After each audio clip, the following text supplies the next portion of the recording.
नमस्कार दोस्तों, राम राम, जय श्री राम, राधे राधे, जय श्री कृष्णा, हरि ओम। आज हम बात करने वाले हैं प्राचीन गीता के ज्ञान के महत्व का। दोस्तों, हमने इससे पहले श्रीमद् भागवत गीता जी का जो प्राचीन गीता है, उस प्राचीन गीता ज्ञान के प्रथम अध्याय का अध्ययन किया था।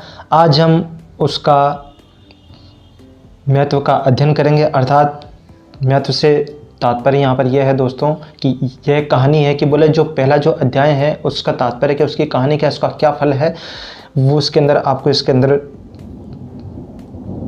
बताया जाएगा। सो दोस्तों, चलिए चलते हैं हम प्रथम अध्याय के महत्व की तरफ।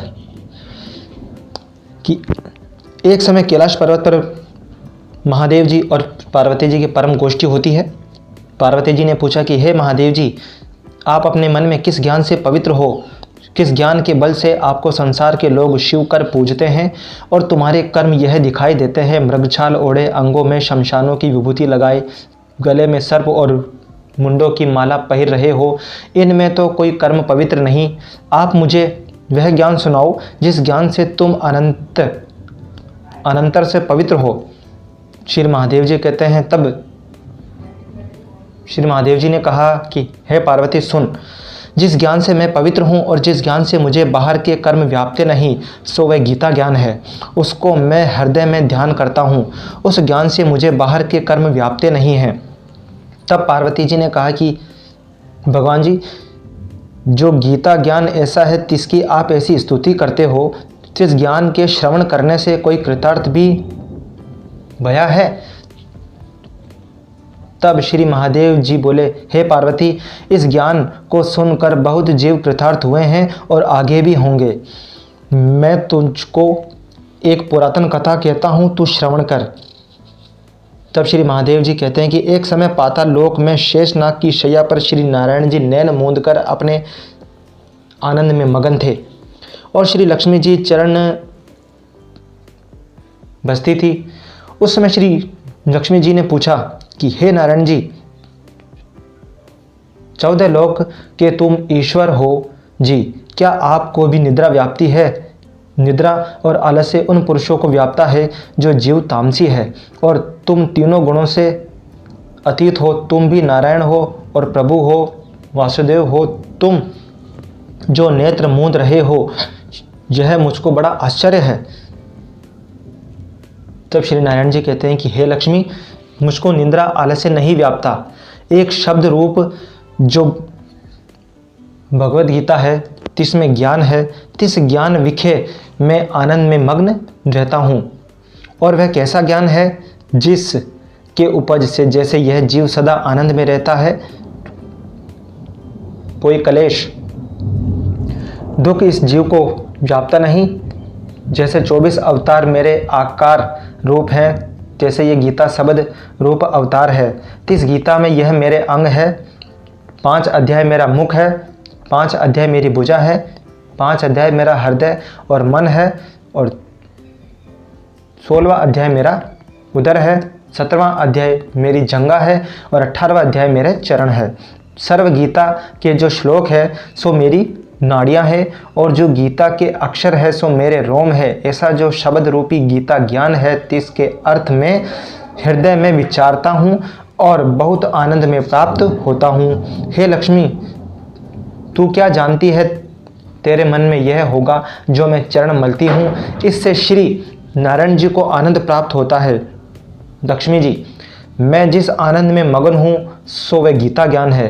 तब श्री लक्ष्मी जी बोली, हे नारायण जी, जो ऐसा श्री गीता जी का ज्ञान है तिसको सुनकर कोई जीव कृतार्थ भी भया है, सो मुझको कहो।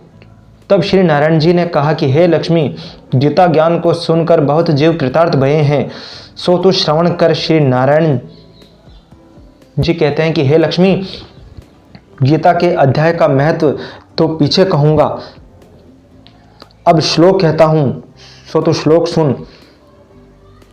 सर्वशास्त्रमयी गीता, सर्वदेव भयो हरि, सर्वतीर्थमयी गंगा, सर्वधर्म मयोदया, मनो जानत पाप पुण्य देहि जानत आपदा, गीता सर्व कृष्ण जानत माता जने सुपिता।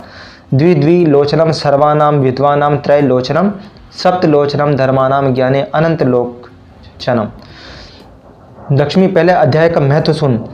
शिवजी पार्वती को इस प्रकार वर्णन करते हैं जिस तरह नारायण जी ने लक्ष्मी जी को सुनाया था। श्री भगवान उवाच, तब भगवान जी कहते हैं कि हे लक्ष्मी, शूद्र वर्ण एक प्राणी था जो चांडालों के कर्म करता था और तेल लवण का व्यापार करता था। उसने एक बकरी पाली। एक दिन वह बकरी चराने को बाहर गया, वृक्षों के पत्र तोड़ने लगा। वहां सर्प ने उसको डस लिया, तत्काल उसके प्राण निकल गए। मरकर उसने बहुत नरक भोगे। फिर बैल का जन्म पाया। उस बैल को एक भिक्षुक ने मोल लिया। वह भिक्षुक उस पर चढ़कर सारा दिन मांगता फिरे। जो कुछ भिक्षा मांग कर लावे वह अपने कुटुंब साथ मिल कर खावे। वह बैल सारी रात द्वार पर बंधा रहे, उसके खाने पीने की भी खबर न लेवे। कुछ थोड़ा सा भूसा उसके आगे डाल छोड़े। जब दिन चढ़े फिर बैल पर चढ़कर मांगता फिरे। कई दिन गुजरे तो वह बैल भूख का मारा गिर पड़ा और मरने लगा, पर उसके प्राण छूटे नहीं। नगर के लोग देखा करे, कोई तीर्थ का फल दे, कोई व्रत का फल दे, पर उस बैल के प्राण छूटे नहीं। एक दिन एक गणिका, गणिका से तात्पर्य होता है वैश्या, उसने मनुष्यों से पूछा कि यह भेड़ कैसी है, तो उन्होंने कहा इसके प्राण छूटते नहीं, अनेक पुण्यों का फल दे रहे हैं तो भी इसकी मुक्ति नहीं होती। तब गणिका ने कहा, मैंने जो कर्म किया है तिसका फल मैंने इस बैल के निमित्त दिया है। इतना कहते ही बैल की मुक्ति हो गई। तब उस बैल ने एक ब्राह्मण के घर में जन्म लिया। पिता ने उसका नाम सुशर्मा रखा। जब वह बड़ा हुआ उसके पिता ने उसको विद्यार्थी किया।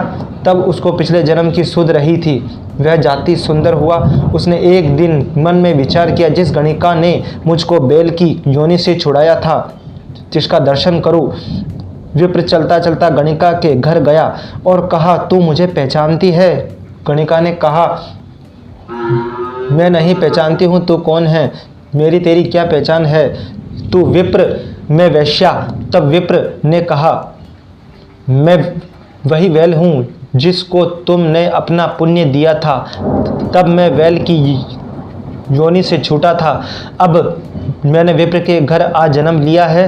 तू अपना यह पुण्य बता, तुमने कौन सा पुण्य किया है? गणिका ने कहा, मैं अपने जाने कोई पुण्य नहीं किया, पर मेरे घर एक तोता है, वह कुछ सवेरे पढ़ता है, मैं उसके वाक्य सुनती हूँ। उस पुण्य का फल मैंने तेरे निमित्त दिया था।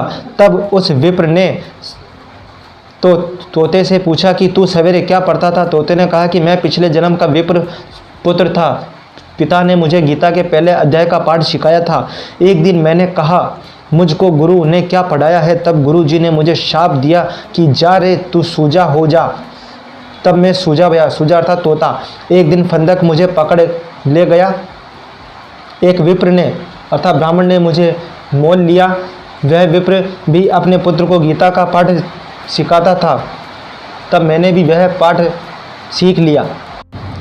एक दिन उस ब्राह्मण के घर चोर पड़े, उनको धन तो प्राप्त न हुआ, मेरा पिंजरा उठा ले गए। उन चोरों की यह गणिका मित्र थी, मुझे इसके पास लाई दिया।